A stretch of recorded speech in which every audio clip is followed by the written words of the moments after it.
This is at the...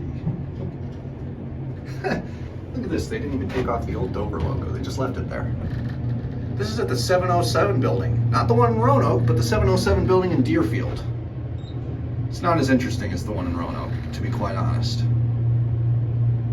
Doesn't have any old Dominions. Well, neither does the 707 building in Roanoke anymore, but still. You coming down? No, I guess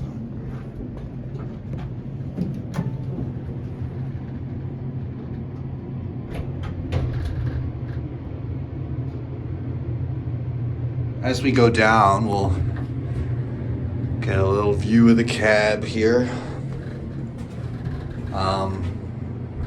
Everything's pretty new here, so nothing original. Except, of course, that old Dover logo. Well, I'm sure there are original bits here and there, but nothing very interesting. The door looks original. Honestly, I don't know why they left the door but replaced the cab, because I don't know.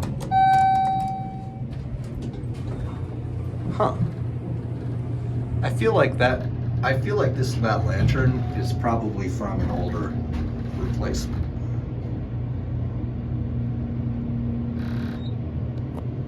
Because look, it uses incandescent bulbs, first of all.